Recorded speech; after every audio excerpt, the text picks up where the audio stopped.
T-minus 15. T-minus 10, 9, 8, 7, 6, 5, 4, 3, 2, 1.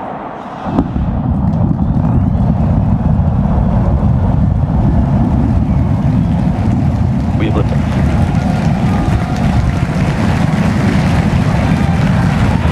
Vehicles pitching downrange.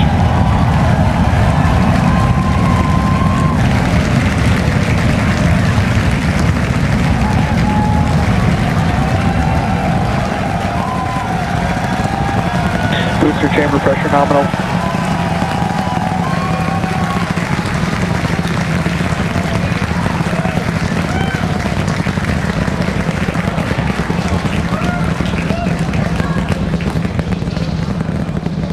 All right, we're a little over 40 seconds into flight. 33 out of Booster and 33 ship, Raptor avionics, engines. power and telemetry nominal. Getting good call outs, healthy systems on the booster as it starts to pitch over the Gulf.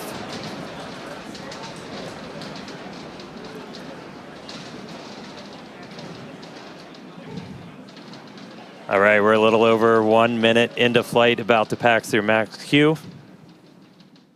Max Q.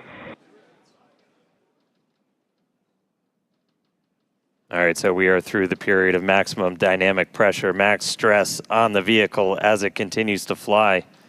Our next major event is going to be hot staging, which is happening in just over 90 seconds from now.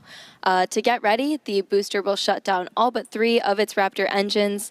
The clamps holding the 2 stages together will release, and the Starship second stage ignites its engines.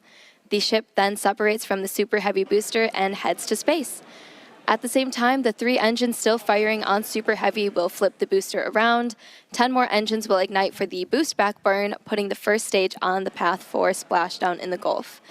As we mentioned earlier, the hot stage will be jettisoned for this flight, and that should occur just after the boost back burn. So we're about to shut down the first stage and perform hot staging. So let's just watch and listen.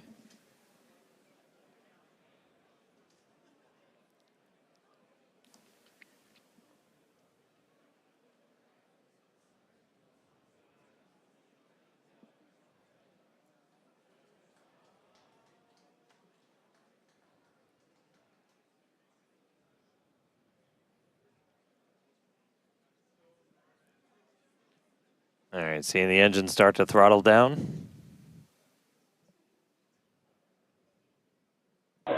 MECO. Ship ignition. Boost back burn startup. Stage separation.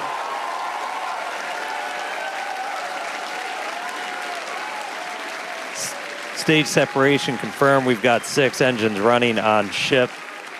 Booster is doing its boost back burn, continuing now towards its splashdown site in the Gulf. We are Raptor seeing chamber all 6 pressure is Raptors nominal. lit up on ship.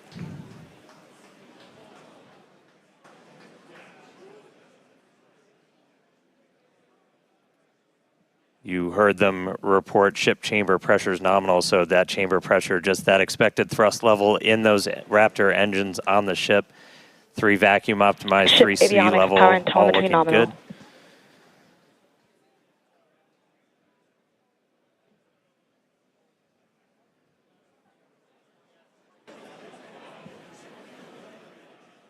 There's a view into the business end from the ship. Boost back burn shutdown.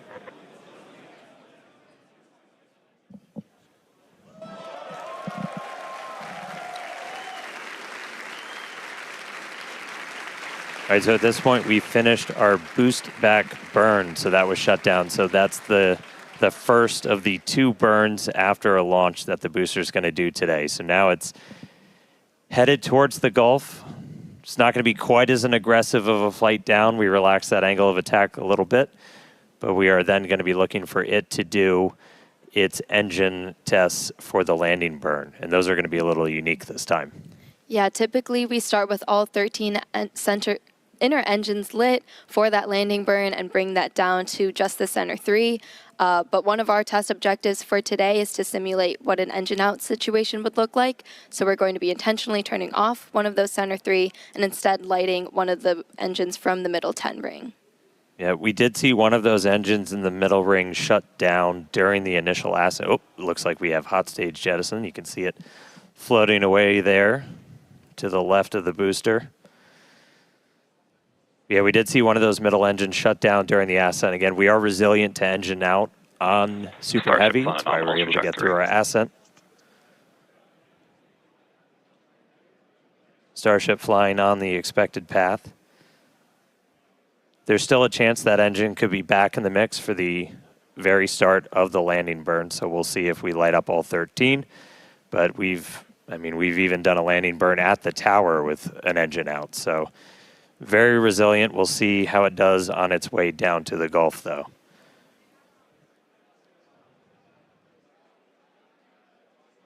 All right, so we got a couple of minutes. That landing burn start should be just about 40 seconds away.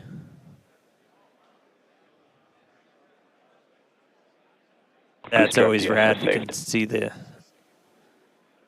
can see the boost plume itself in the background as it was coming in. All right, about 20 seconds to landing burn. Ship Raptor chamber pressure is nominal.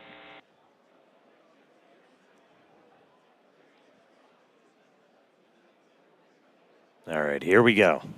Landing burn startup. Looks like we got 12 of those 13. Down to 3, including one of the middle ring.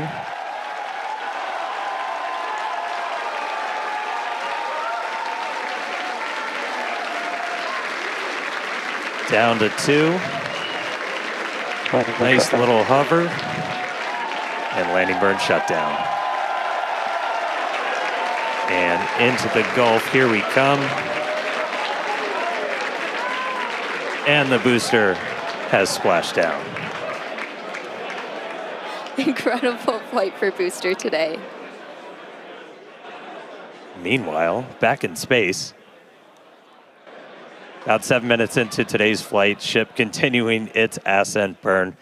This goes until just about 9 minutes into our flight. That ship engine cutoff is slated for 8 minutes and 57 seconds. We are going to see those 3 RVAC, the Raptor vacuum engines. Those are the bigger circles in that little indicator on the bottom right of your screen. Those will shut down first, and we continue burning for a couple seconds longer on those inner 3 before we hit SECO, or second engine cutoff.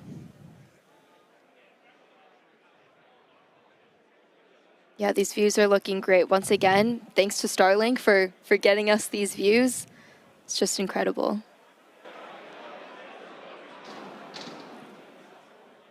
And we just heard the sound from booster. It's like we just got a late boom from the booster.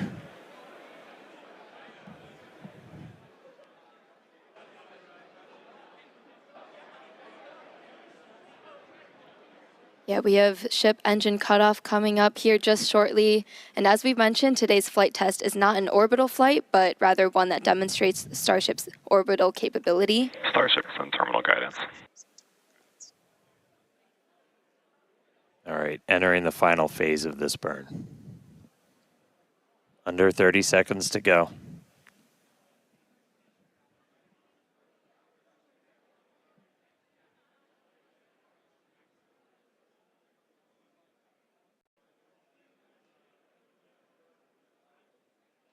All right, shut down the vacuum engines.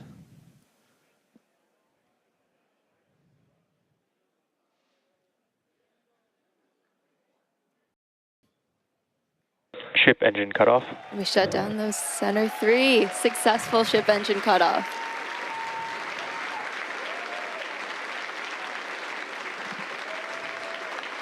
SECO, baby. There we go. That's what we want. Nominal orbit insertion. All right, we just heard the call out for nominal orbital insertion.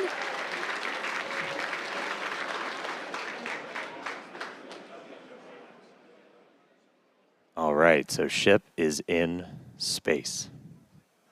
There we go.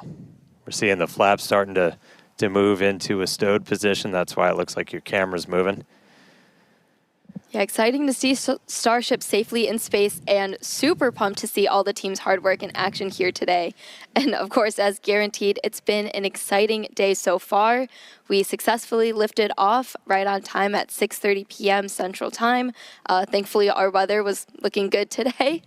And booster, we had our soft splashdown in the Gulf, so ship continues on.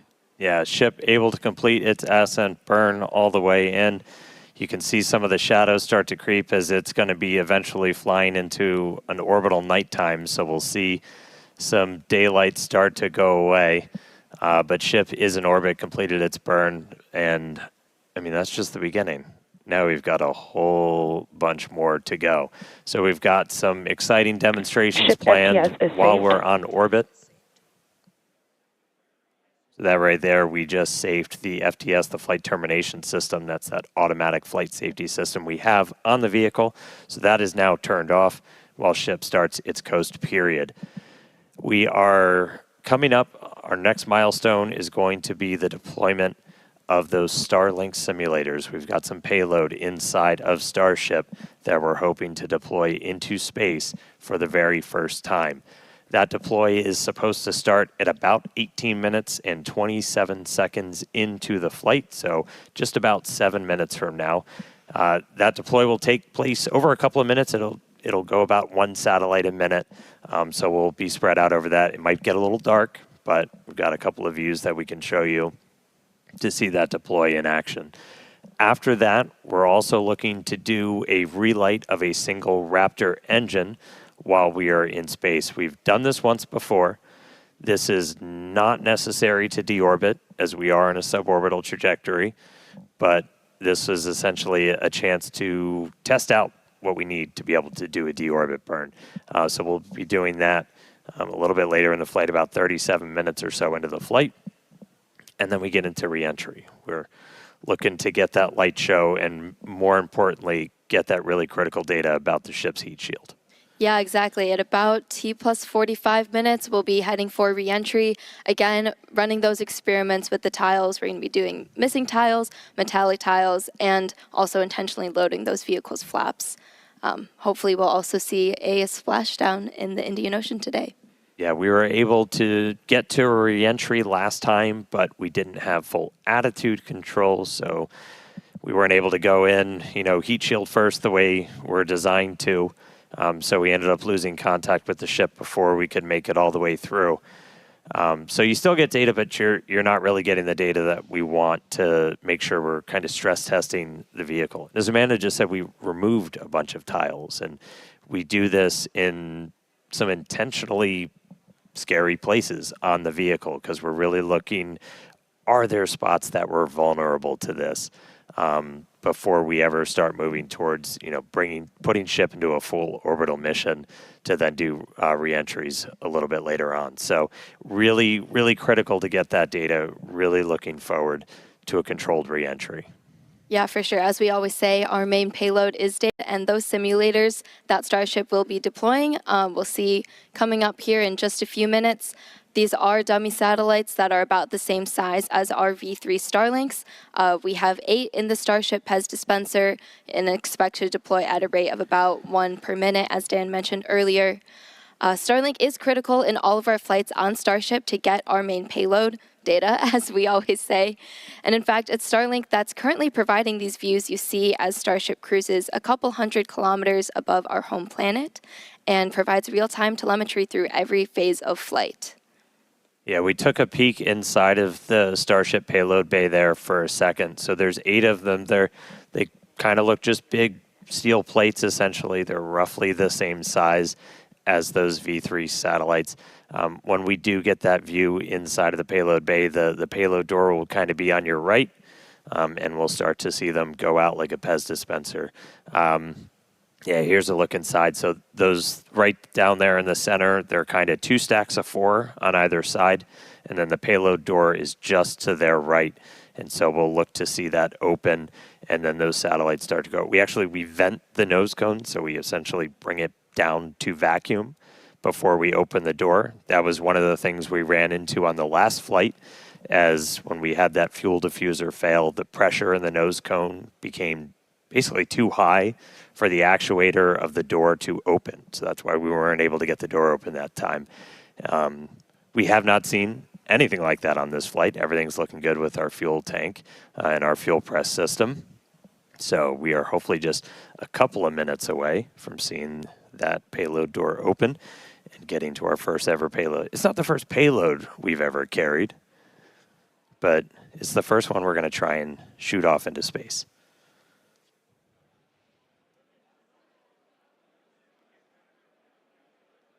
All right, so I think we're supposed to open the payload door in just about a minute and change. And you're seeing a little bit of residual gas. And we opened the door once. I want to say it was back on Flight 3 when we were able to make it up into space. And you'll kind of see a lot of that gas rushing out into the vacuum of space. It's the residual that's left over after we've already vented it down. So kind of a cool light show. And then we'll get ready to deploy those payloads out.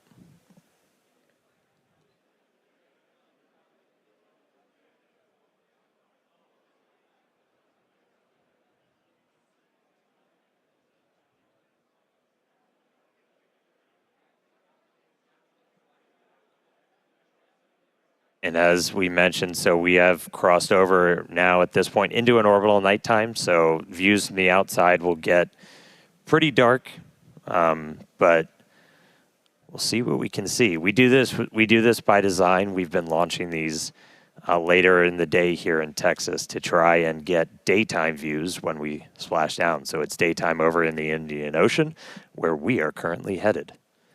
Just a few seconds until we expect those payload doors to open.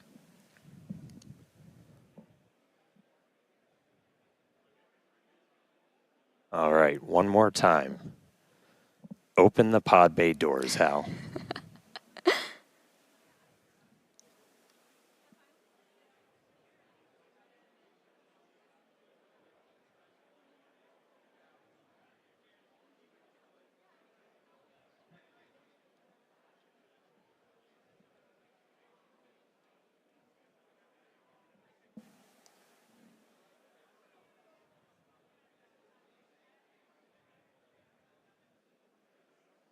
So we are currently in payload deploy prep.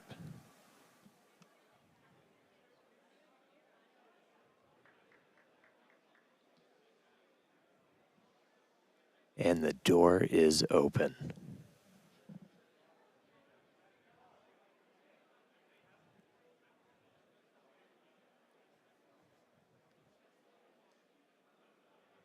All right, so the payload door is open.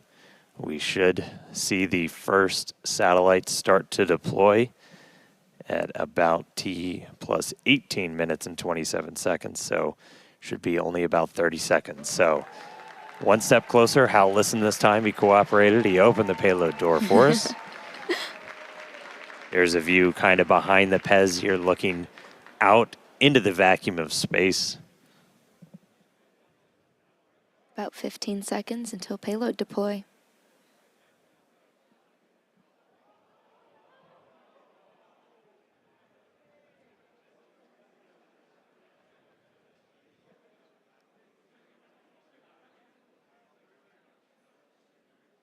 Ship has transitioned to payload deploy.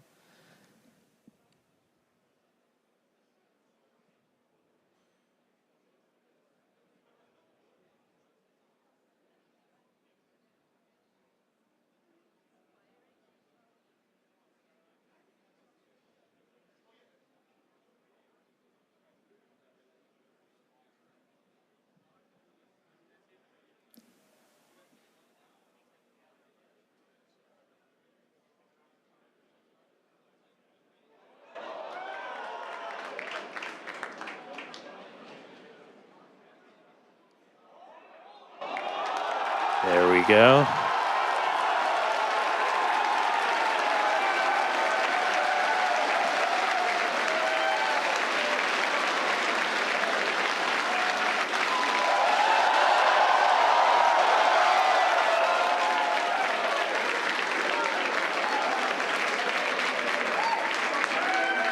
Pew pew. Been waiting way too long to do that. There we go.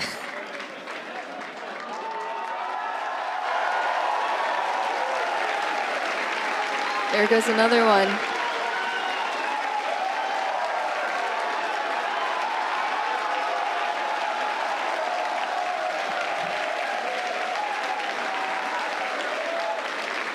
Super exciting moment, as you can hear the energy in both Hawthorne and Starbase. Everyone's super excited for finally getting to deploy some of those simulated satellites. Pez system moving down. Next row. There we go. As we said, we're going to do about one every minute or so. And this is just kind of a dress rehearsal for when we're going to be deploying the V3 satellites. And these are just a massive, massive increase to Starlink's capability. Each one of them has its 60 terabits per second of capacity that's going to get added to the network per launch. That's 20 times more than what we're adding with every single Falcon 9 launch today, which, you know, step increase in capability. There goes another one.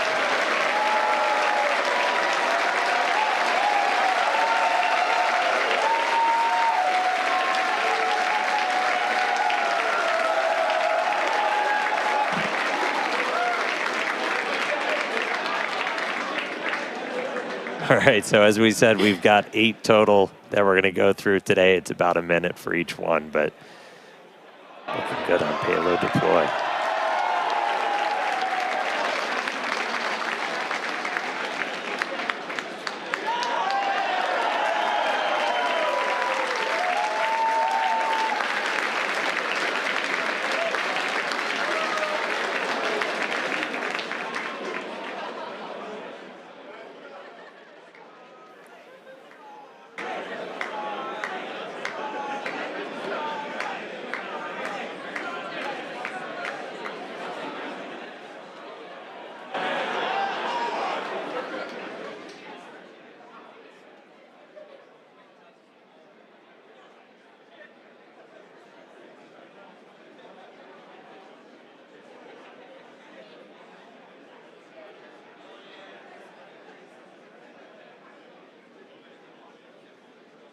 All right, so we're about halfway through.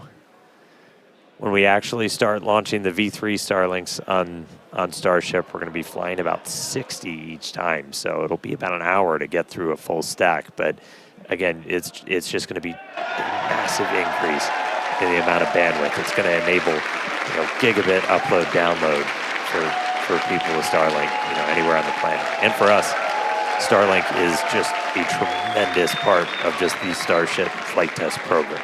Yeah, absolutely. Always getting us that data, and yeah, the amazing views we have on the vehicle today. Yeah, views brought to you by Starlink of us deploying Starlink simulators before we deploy actual Starlinks. How deep does it go? All right, another one firing out.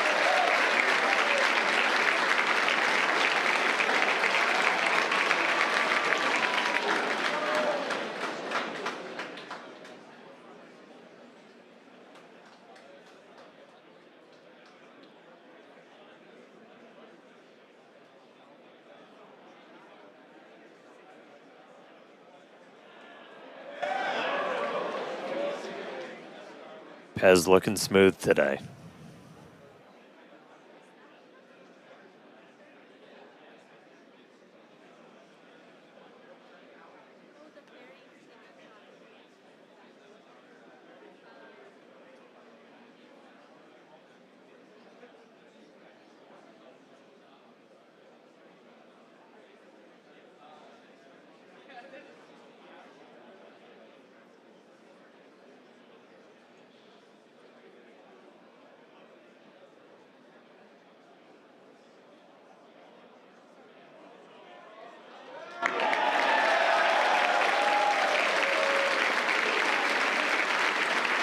All right, looks like we've got one left. Almost there.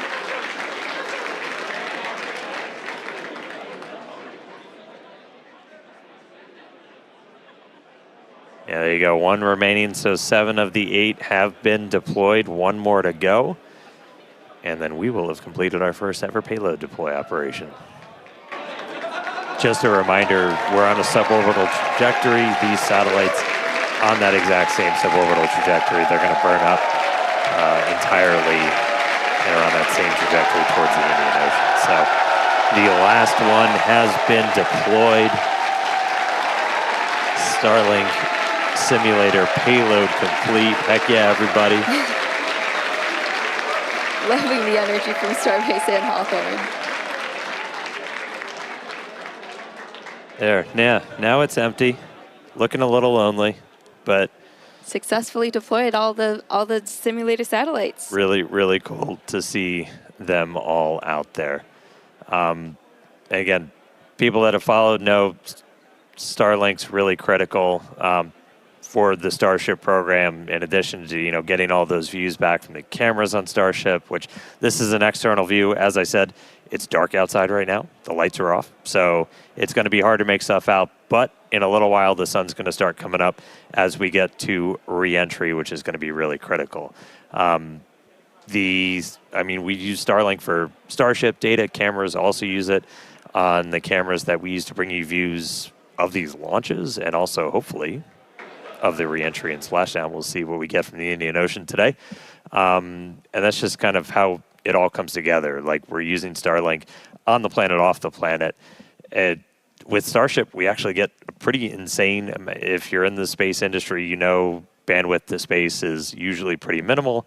We get about 120 megabits per second. That's split between our high-definition video and real-time telemetry. We get that every phase of flight, including re-entry. So it's not just giving us views of re-entry, but we're getting all of that engineering data in real time through phases that it used to be impossible to get that in real time. So just really incredible. Yeah, Starlink definitely affords us all this capability. And reminder, it's the world's largest satellite constellation operating in low Earth orbit to deliver high-speed, low-latency broadband internet. This provides internet access to people all around the world, many of whom had never had connectivity before. Today, Starlink serves more than 150 countries, territories, and other markets with over 6 million active customers and counting. To meet the growing global demand for high-speed internet, SpaceX expanded its factory in Bastrop, Texas, and also introduced Starlink Mini, as well as an upgraded version of the Starlink Standard kit. All right, now with payload deploy complete, Starship is now going to close its payload bay door and continue to coast towards Earth, around Earth, towards the Indian Ocean. Sorry, I'm really excited today. We are in space, people. Still a lot of major events to come, though. We are looking to relight one of those Raptor engines at about 37 minutes, 33 seconds into the flight, followed by atmospheric entry, hell of a light show, and splashdown. So we're going to go on a quick break, take a quick coast, sit back, enjoy the views. A little bit dark now, but they'll get better soon. A couple of space jams. We'll be back in just a few minutes for that Raptor relight and then re-entry. See you soon.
All right, welcome back, everybody. If you're just joining us, Starship just successfully deployed its first ever payload. We got 8 of those Starlink simulators out, and now we are expecting the relight of a single Raptor engine. That should be coming up in just a little under a minute.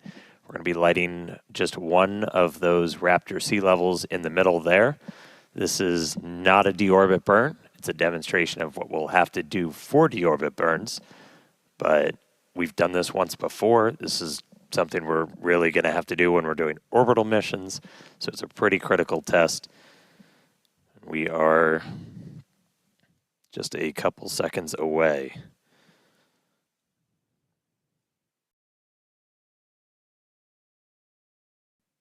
Sorry, we're about 20 seconds away, psych. So we got a little bit more time. So we are going to see one of those Raptor engines light back up. We are through the deorbit demo gate, so we should be seeing it momentarily. Relight demo startup. And shutdown.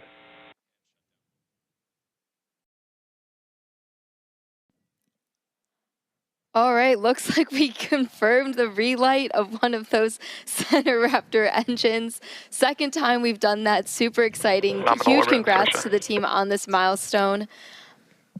Very exciting to see. That was a cool light show. Yeah, I get to do a mini version here. So again, that's going to be really critical for when we're doing deorbit burns. Like as you're going through, which if you don't have one of these, my God, they're so much fun.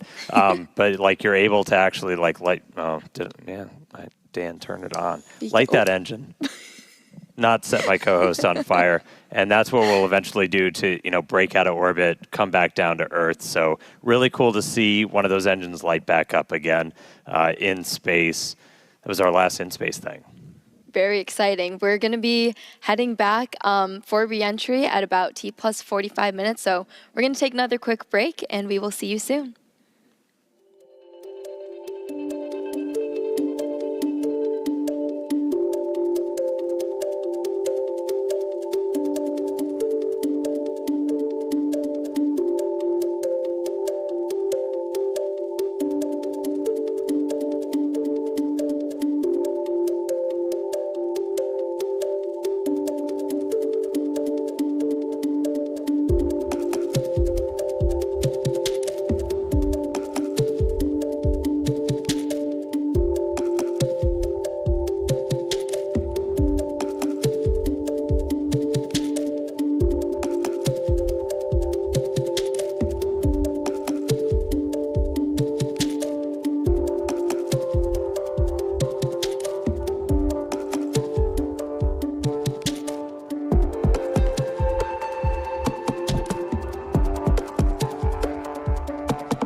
Starting entry interface.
All right, so we are back. We are about 45 minutes into the 10th flight test of Starship. And as you can see, the light show has started. Re-entry has begun. We are starting to re-enter the Earth's atmosphere. We're moving about 5 times the speed of sound, and we're about to start barreling through the Earth's atmosphere and head for a splashdown in the Indian Ocean. We don't plan to recover the spacecraft today, but if we do make it all the way down to the water, who knows? But the goal of this part of the flight is to learn as much as we can about the ship's heat shield. A fully reusable, rapidly reusable heat shield for a spacecraft has never been done before. It's one of kind of the hardest engineering challenges still out there for us. And so this is a time to really dig in and get that data. Yeah, absolutely. And re-entry is a critical phase of flight, so we'll need information on how the ship's system end up performing. And Starlink will also help us gather as much data as possible, which is really the main reason why we do these flight tests. Starlink provides us with one more path to collect data to help us rapidly iterate on Starship's design. And if the ship manages to make it all the way to re-entry, we'll collect valuable data on the spacecraft flying through the Earth's atmosphere at hypersonic speeds, or more than 5 times the speed of sound. Yeah, throughout history, a lot of times this is when you go into just a complete data and insight blackout, where that plasma sheath builds up around the outside of the spacecraft that blocks all of your signals that are trying to fight through to talk to either satellites out in space or towers down on the ground. Starship's big size kind of gives us awake, but What really helps us punch through is the fact that we're using Starlink. We're operating at just a much higher frequency. That's not what we want to see. So we just saw some of the aft skirt just take a hit. So we've got some visible damage on the aft skirt. We're continue to re-enter though. And again, we are intentionally stressing the ship as we go through this. So it is not guaranteed to be a smooth ride down to the Indian Ocean. We've removed a bunch of tiles in kind of critical places across the vehicle. So seeing stuff like that is still valuable to us. We are trying to kind of push this vehicle to the limits to learn what its limits are as we design our next version of Starship. So 47 minutes, 45 seconds into the flight, excitement ticking up a little bit on reentry already, but the light show is continuing. This reentry is going to take about 20 minutes or so until our planned splashdown. We were trying to splash down about 1 hour and 6 minutes into the flight. Yeah, and one day Starship is designed to land on Mars where there are obviously no runways or other humans to help us out. So we are doing propulsive landing instead of more traditional means such as parachutes. And propulsive landing enables us to have more rapid reusability with these vehicles. Yeah, the ship itself, it's a little over 50 meters tall.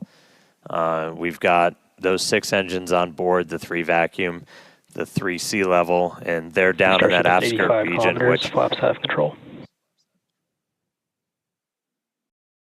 All right, so at this point, the flaps have control. That means we're getting into a dense enough part of the atmosphere that the flaps can start controlling us. We're not only reliant on those kind of reaction control system thrusters. We're going to continue hearing some callouts as the ship makes its way back to Earth. So when we hear entry max heating and entry max Q, that will mean the ship has made it through the maximum heating and aerodynamic loads it will experience as it returns. So if it makes it through those, we can say we're doing pretty well. I will say I'm happy re-entry cleaned off this camera for us. It was a little dirty from the weather, so thank you, Plasma, for giving us this view as we start coming down.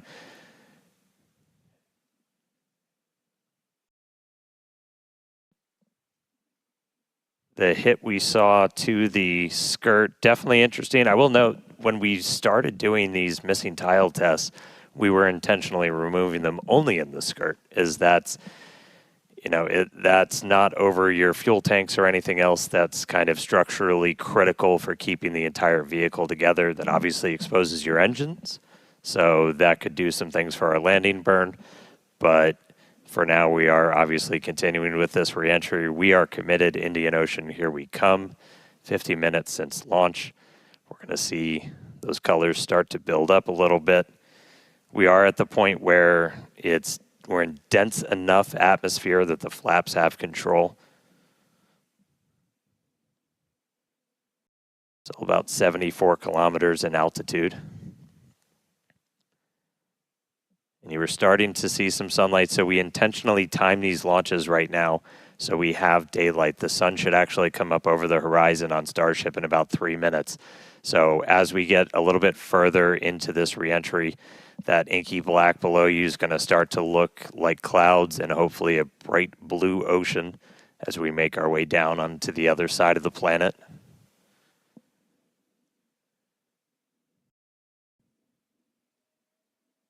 We've got these cameras. These cameras are really cool. We added these several flights ago, looking directly at the flaps as not just the heat shield, but these flaps, how they're able to control the vehicle, withstand that reentry, the seal locations, so kind of where they connect to the ship itself are some of the most critical.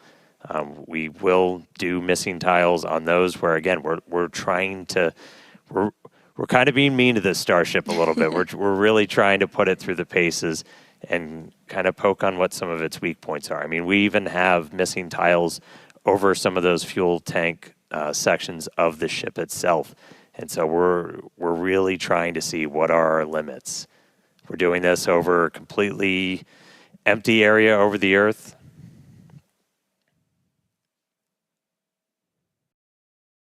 Look at our Raptors there. We are assuming we make it all the way down to the ocean in one piece, we will attempt a flip and a landing burn.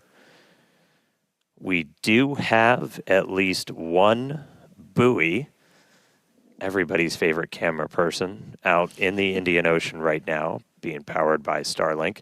So that's at our planned landing location. So if we're able to get any live views of the ship, that'll essentially tell you that we nailed our target. Able to do that on our 6th flight test, do it in the daytime, which was really exciting.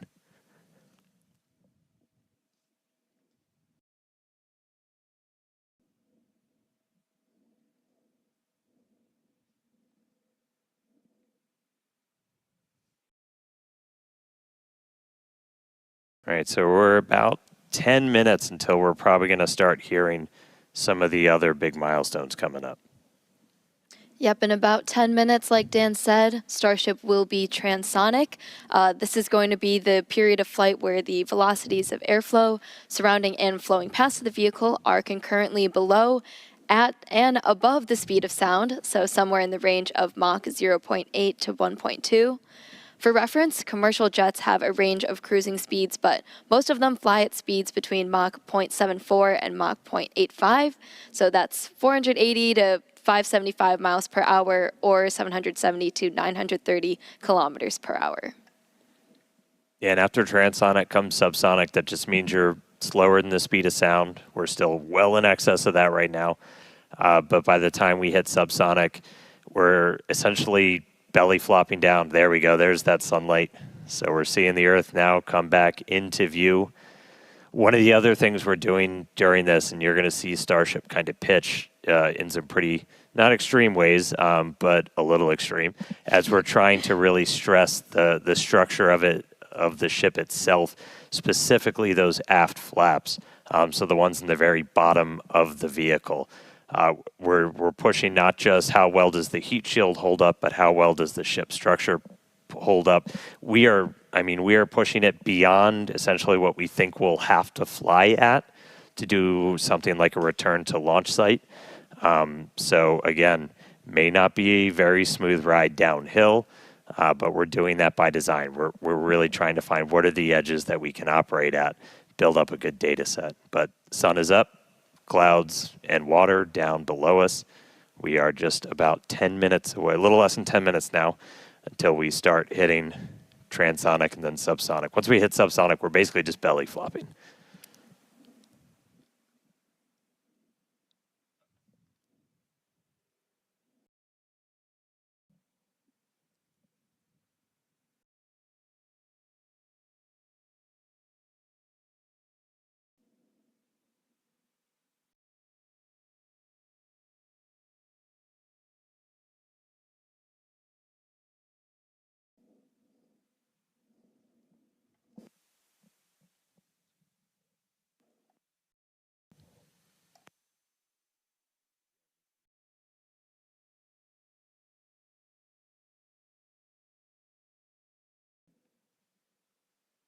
All right, so about 55 and a half minutes in, you can see the sun is up. Again, we intentionally designed these flights to lift off in the evening here so we get these daylight views so we can get as good a video as possible on the ship, assuming we make it all the way down. We've got at least one buoy powered by Starlink that's out there in the landing zone in the Indian Ocean, hopefully giving us a view again.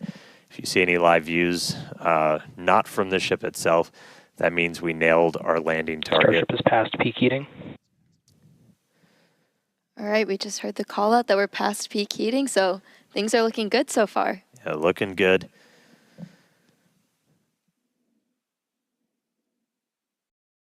And at this point, again, the flaps are controlling. So this movement you're seeing is that forward flap moving to try and just maintain control, maintain attitude of the vehicle as we're coming down.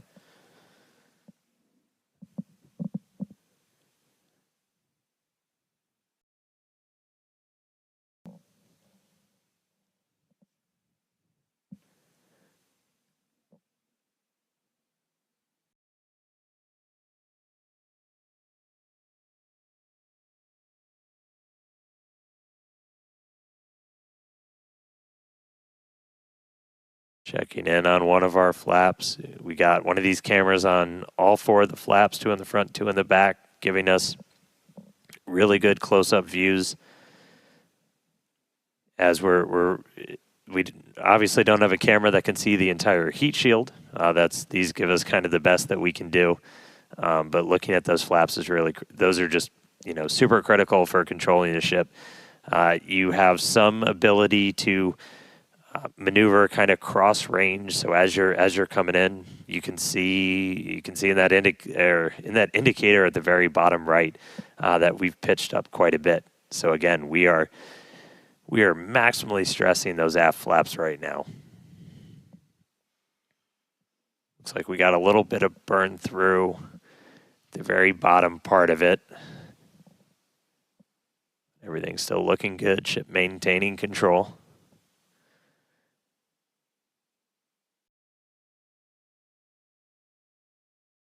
We should be just about 5 minutes away until we hear that we're transonic.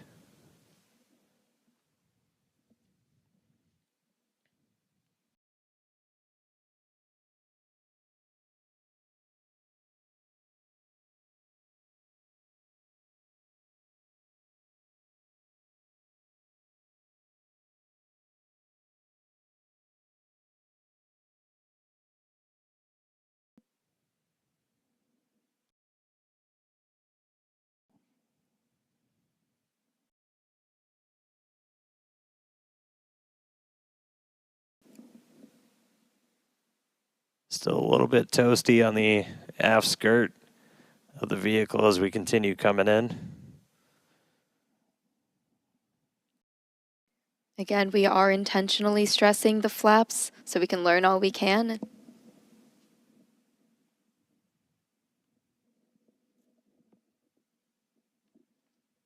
All right, so now we're already well past peak heating.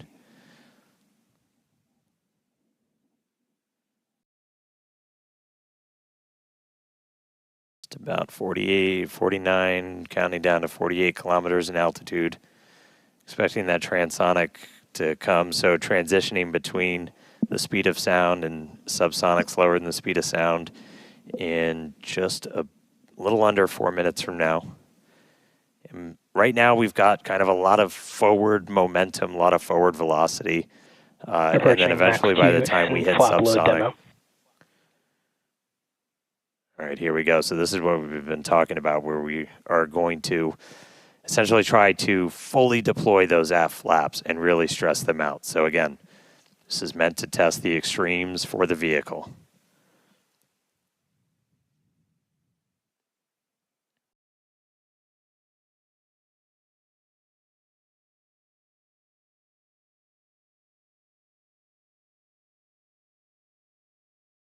All right. See those flaps swinging out?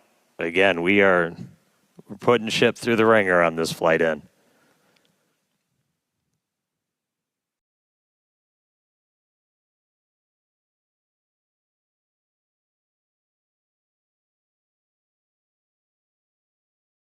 It's like we're still maintaining control.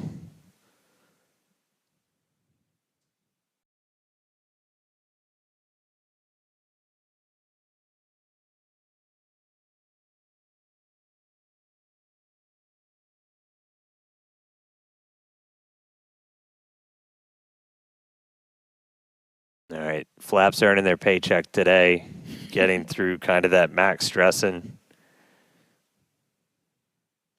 Definitely things looking good so far.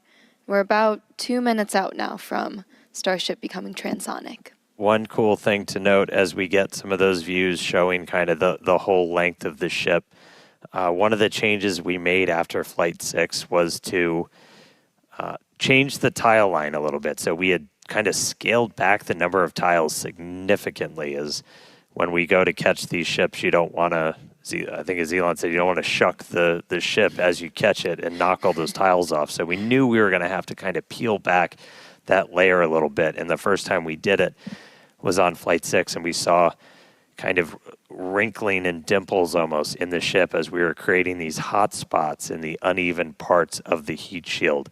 And so we kind of addressed that. We smoothed it out. That's why you've got kind of that nice smoothed out black line now on the ship. And just looking at it, we can see kind of a little bit of hot spot, a little bit of warping almost. Near the payload door, you can see a little bit of colored patina up above it, but we don't see those kind of deep, almost, they almost look like gouges on that. So it looks like that's been pretty successful. So, all right, we are less than a minute away from hitting transonic. Again, pretty soon our forward velocity is going to look like it's kind of falling off a cliff, and Starship will look like it's falling off a cliff as we essentially go into our belly flop. If you watched some of the high altitude tests or suborbital campaigns, we were able to test that. It was a pretty fundamental, like, can this thing actually fly? And we were able to prove that out with that suborbital campaign. And that's what we're about to see shortly here.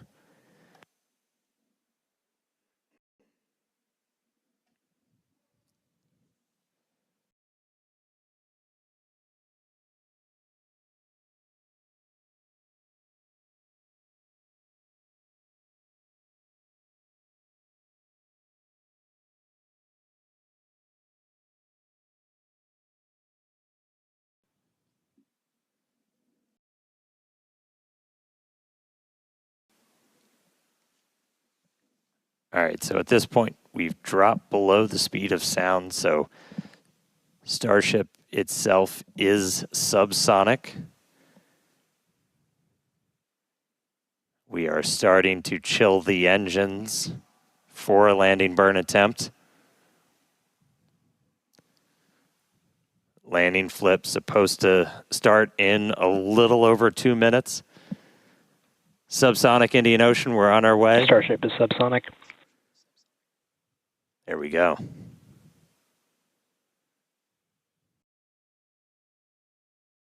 Farewell, space.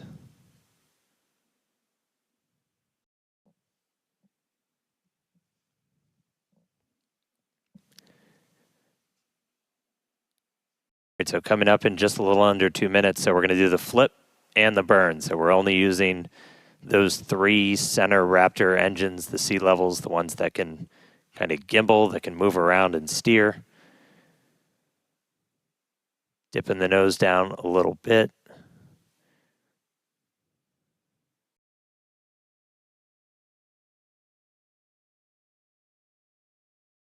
Got 2 of our engines chilled in, waiting on 1 more. So again, we'll attempt to use 3 burns for that initial flip. We eventually go down to just 2 Raptors for the end of the landing burn.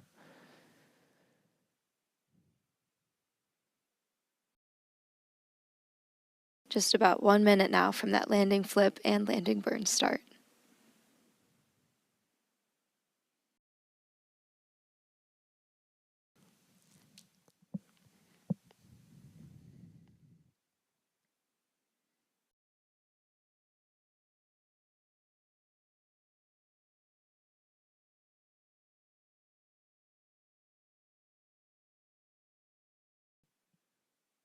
Structurally, we're looking good. Got good pressures in our nose cone for everything.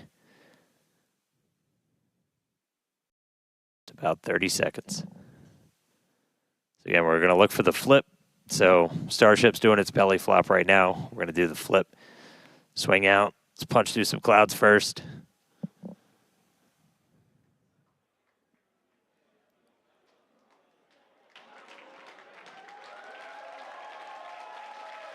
Here we go.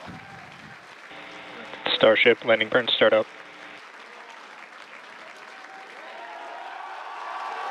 Seeing 3 engines. There's our flip. There's a buoy. Oh my God. There's a splashdown. Oh my God.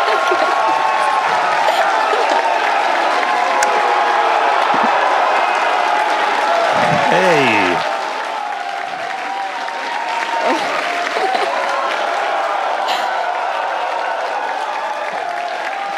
Oh man, yeah. Farewell, Ship 37.